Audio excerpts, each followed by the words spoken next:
Hi everyone, my name is Richa and I'm a regulated Canadian immigration consultant. ਇਸ video ਦੇ ਵਿੱਚ ਆਪਾਂ ਗੱਲ ਕਰਾਂਗੇ ਐਕਸਪ੍ਰੈਸ ਐਂਟਰੀ ਬਾਰੇ ਲੇਟੈਸਟ ਚੇਂਜਸ ਜੋ ਵੀ ਆਈਆਂ ਨੇ। ਇੱਕ ਵੀਡੀਓ ਅਸੀਂ ਪਹਿਲਾਂ ਵੀ ਪਾਈ ਸੀ ਕਿ there has been a huge change in express entry and the way it will work from now onwards and ਉਹ ਮੇਜਰ ਚੇਂਜ ਸੀਗੀ ਕੈਟੇਗਰੀ ਬੇਸਡ ਡਰਾਜ਼ ਨੂੰ ਲੈ ਕੇ। ਤੇ ਰੀਸੈਂਟਲੀ ਪਿਛਲੇ 10-12 ਦਿਨ ਤੋਂ ਅਸੀਂ ਕੈਟੇਗਰੀ ਬੇਸਡ ਡਰਾਜ਼ ਨੇ ਜਿਹੜੇ ਉਹ ਦੇਖ ਵੀ ਰਹੇ ਹਾਂ। Before I dive deep into what is happening, Ki scores ਰਹੇ ਨੇ ਐਂਡ ਕੀ ਐਕਸਪ੍ਰੈਸ ਐਂਟਰੀ ਤੁਹਾਡੇ ਲਈ ਹੈ ਜਾਂ ਨਹੀਂ, I would like to make it clear ਕਿ ਕਿੰਨੇ ਤਰ੍ਹਾਂ ਦੀਆਂ ਕੈਟੇਗਰੀ ਬੇਸਡ ਡਰਾਜ਼ ਜਿਹੜੇ ਨੇ ਉਹ ਕੰਡਕਟ ਕੀਤੇ ਜਾਣ ਦੀ ਸੰਭਾਵਨਾ ਹੈ 2023 ਦੇ ਵਿੱਚ। ਨਾਓ ਐਕਸਪ੍ਰੈਸ ਐਂਟਰੀ ਦੀਆਂ ਜਿਹੜੀਆਂ ਰੀਸੈਂਟ ਚੇਂਜਸ ਆਈਆਂ ਸੀ ਉਹਦੇ ਅਕੋਰਡਿੰਗ ਰਫਲੀ 6 ਕੈਟੇਗਰੀਜ਼ ਦੇ ਵਿੱਚ ਐਕਸਪ੍ਰੈਸ ਐਂਟਰੀ ਨੂੰ ਜਿਹੜਾ ਟੋਟਲ ਕੋਟਾ ਹੋਏਗਾ ਪੂਲ ਦਾ ਉਹਨੂੰ ਡਿਵਾਈਡ ਕੀਤਾ ਗਿਆ ਹੈ। ਫਰਸਟ ਬੀਇੰਗ ਦ ਫ੍ਰੈਂਚ ਲੈਂਗੁਏਜ ਪ੍ਰੋਫੀਸ਼ੀਐਂਸੀ, ਇਹਦੇ ਵਿੱਚ ਉਹਨਾਂ ਨੇ ਕਲੀਅਰ ਕੀਤਾ ਕਿ anyone who is eligible for express entry otherwise meaning 1 ਸਾਲ ਦਾ ਸਕਿਲਡ ਵਰਕ ਐਕਸਪੀਰੀਅੰਸ ਹੋਵੇ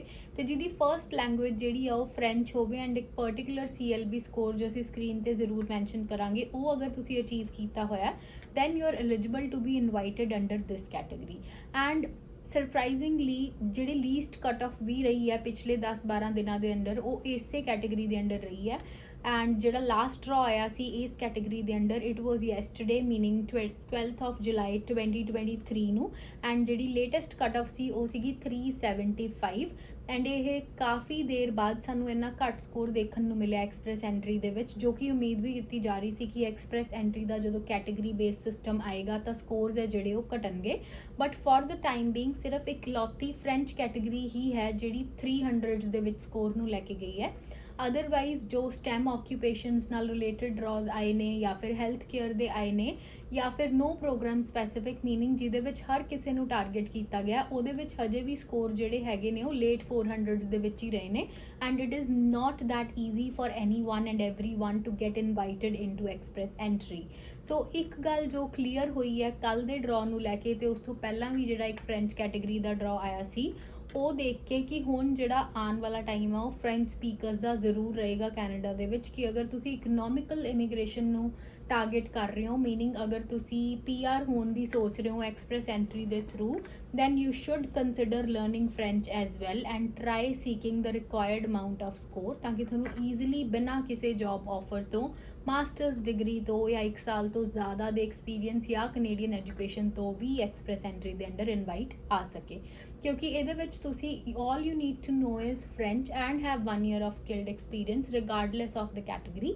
and ਤੁਸੀਂ ਇਨਵੀਟੇਸ਼ਨ ਜਿਹੜੀ ਹੈ ਉਹ ਤੁਹਾਨੂੰ ਮਿਲ ਸਕਦੀ ਹੈ। ਹੁਣ let's move on to the other categories as well ਕਿ ਕਿਹੜੀਆਂ ਸਟਰੀਮਸ ਨੇ ਜਿਹੜੀਆਂ ਟਾਰਗੇਟ ਕੀਤੀਆਂ ਗਈਆਂ ਨੇ। ਸੋ ਫਰਸਟ 3 ਸਟਰੀਮਸ ਜਿਹੜੀਆਂ ਟਾਰਗੇਟ ਕੀਤੀਆਂ ਗਈਆਂ ਨੇ ਉਹਨਾਂ ਦੇ ਵਿੱਚੋਂ ਫਰਸਟ ਓਬਵੀਅਸਲੀ ਸੀਗੀ ਫ੍ਰੈਂਚ ਵਾਲੀ, ਸੈਕਿੰਡ ਹੈ ਹੈਲਥ ਆਕਿਊਪੇਸ਼ਨਸ ਨੂੰ ਲੈ ਕੇ। ਅਸੀਂ ਲਿਸਟ ਪਹਿਲਾਂ ਵੀ ਇੱਕ ਵੀਡੀਓ ਦੇ ਵਿੱਚ ਪਾਈ ਸੀ and now also we will put the list of health care occupations ਜਿਹੜੀਆਂ ਐਲੀਜੀਬਲ ਨੇ ਐਕਸਪ੍ਰੈਸ ਐਂਟਰੀ ਦੇ ਕੈਟੇਗਰੀ ਬੇਸ ਸਿਸਟਮ ਦੇ ਲਈ ਤੇ ਲਾਸਟ 2 ਡਰਾ ਆਲਰੇਡੀ ਆ ਵੀ ਚੁੱਕੇ ਨੇ ਐਂਡ ਇਟ ਵਾਜ਼ ਅ ਰੇ ਆਫ ਹੋਪ ਕਿ ਜਿਹੜੇ ਵੀ ਕੈਂਡੀਡੇਟਸ 500 ਪਲੱਸ ਜਾਂ 490 480 ਪਲੱਸ ਨਹੀਂ ਲੈ ਸਕਦੇ ਬਟ ਅਗਰ ਉਹਨਾਂ ਕੋਲ ਹੈਲਥ ਕੇਅਰ ਆਕਿਊਪੇਸ਼ਨ ਦੇ ਵਿੱਚ at least 6 months of continuous work experience ਹੈ ਜੋ ਵੀ ਲਿਸਟਡ ਆਕਿਊਪੇਸ਼ਨਸ ਨੇ and otherwise they are eligible for express entry meaning 1 ਸਾਲ ਦਾ ਕੋਈ ਸਕਿਲਡ ਵਰਕ ਐਕਸਪੀਰੀਅੰਸ ਹੈ ਤਾਂ ਉਹਨਾਂ ਲਈ ਇਹ ਰੇ ਆਫ ਹੋਪ ਜ਼ਰੂਰ ਹੈ that they stand a chance to be invited under healthcare occupation system stream as well. Now moving on to the next and the third category ਉਹ ਹੈ STEM, short form STEM ਹੈ and it stands for science, technology, engineering and math.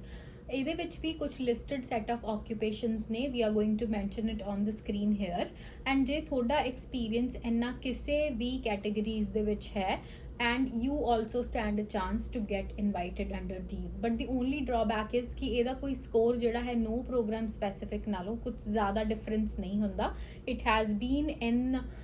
early 480s itself so you have to work hard again। ਹੁਣ 480 ਦਾ score ਜਿਹੜਾ ਹੈ ਉਹ ਕਿਵੇਂ ਅਸੀਂ ਕਰ ਸਕਦੇ ਹਾਂ ਜਾਂ how can you increase your score in express entry if you do not know French। we will make a separate video on that as well but ਇਸ ਵੀਡੀਓ ਦੇ ਵਿੱਚ ਆਪਾਂ ਇਹੀ ਫੋਕਸ ਕਰ ਰਹੇ ਹਾਂ ਕਿ ਕੀ changes ਹੈ and based on the recent 5 to 6 draws under category based system we'll try to predict the future of express entry। ਹੁਣ ਰਹੀ ਗੱਲ ਪਹਿਲੀਆਂ 3 ਦੀ ਜਿਹੜੀ ਆਪਾਂ ਕੀਤੀ ਹੈ ਇਹਨਾਂ ਦੇ ਡਰਾਜ਼ ਆਪਾਂ ਨੂੰ ਆ ਚੁੱਕੇ ਨੇ, but there are other 3 categories as well ਜਿਹੜੀਆਂ ਸਪੈਸੀਫਾਈ ਕੀਤੀਆਂ ਗਈਆਂ ਸੀ। For example agriculture related, trade related ਜਾਂ ਟਰਾਂਸਪੋਰਟ ਆਕੂਪੇਸ਼ਨਸ। ਬਟ ਹਜੇ ਫਿਲਹਾਲ 13 ਜੁਲਾਈ 2023 ਤੱਕ ਆਪਾਂ ਨੂੰ ਕੋਈ ਵੀ ਡਰਾ ਜਿਹੜਾ ਹੈ ਉਹਦੇ ਨਾਲ ਰਿਲੇਟਡ ਦੇਖਣ ਨੂੰ ਨਹੀਂ ਮਿਲਿਆ। ਵੀ ਆਰ ਹੋਪਫੁਲ ਕਿ ਨੈਕਸਟ ਵੀਕਸ ਦੇ ਵਿੱਚ ਆਪਾਂ ਨੂੰ ਦੇਖਣ ਨੂੰ ਮਿਲੇਗਾ and we will be able to better ਜੱਜ ਕਿ ਇਹਨਾਂ ਸਟਰੀਮਸ ਦਾ ਐਸਟੀਮੇਟਡ ਜਿਹੜਾ ਸਕੋਰ ਹੈ ਉਹ ਕਿੰਨਾ ਰਹੇਗਾ। ਨਾਓ ਫ੍ਰੈਂਚ ਦਾ ਜਿਹੜਾ ਸਕੋਰ, ਦੁਬਾਰਾ ਮੈਂ ਫ੍ਰੈਂਚ ਵੱਲ ਇਸ ਲਈ ਫੋਕਸ ਕਰ ਰਹੀ ਹਾਂ ਕਿਉਂਕਿ it is good opportunity for anyone seeking to get permanent residency.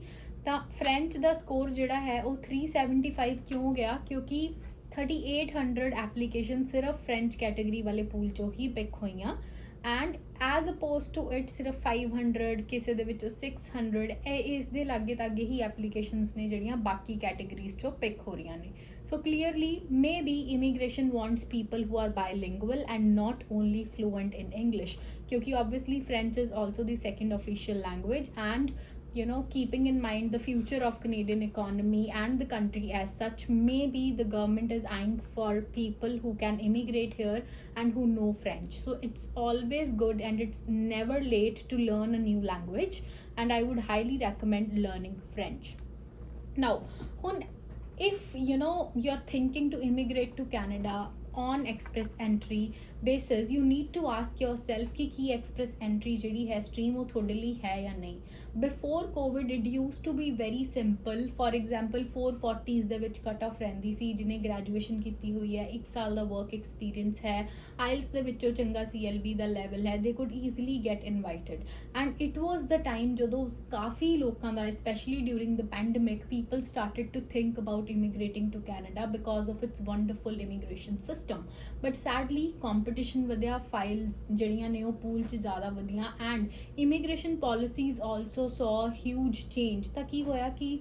File ਜਿਹੜੀਆਂ ਨੇ ਆਪਣੀਆਂ ਪੂਲ ਦੇ ਵਿੱਚ ਬਹੁਤ ਪਈਆਂ ਨੇ and it is very difficult nowadays ਕਿ 440 430s ਜਾਂ 350s ਦੇ ਵਿੱਚ ਜਾਏਗੀ ਕੱਟ ਆਫ ਕਦੇ ਵੀ express entry the, unless of course they want new immigrants and they don't want to, you know, be choosy and picky about it. For example, the way it happened during the pandemic times when we saw it in the times of TR to PR pathway, wherein people having a CLB level 4 5 also got the permanent residency. Sadly, the times have changed now and we need to be realistic at this moment. We cannot simply keep on praying and hoping for the scores to go down and getting permanent residency. If you are a +2 candidate who does not have a degree, is sitting in Ontario or British Columbia without any skilled trade or in-demand job occupation, we would highly suggest you to, you know, think twice before settling in Ontario and thinking about the express entry option, because the scores are not going to go down if you are not in a skilled trade position, healthcare occupation, if you do not know French. So I would recommend, you know, try in other provinces, find for job offers in other provinces, and then evaluate your permanent residency profile. Do not waste time. I know people who have been waiting for more than 1 year just to get invitation under express entry, and they're sitting at the score of 380 working in food sector, for example, right? And there are no specific draws that are being conducted for people who are working in food industry. So my suggestion to you is work on your IELTS, learn French, find a job offer or an LMIA, and still if you are sitting at a score of less than 480 and your experience does not fall in any of the 6 category based systems, think of another option to get permanent residency. Keep a backup option as well, especially if your work permit is expiring in 2024. If you have any question relating to your permanent residency applications, या तुसी appointment book करना चाहते हो साडे नाल, so that we can also evaluate your profile and give you the best option for your permanent residency, feel free to book an appointment. I'll leave the link in the description box. Thank you.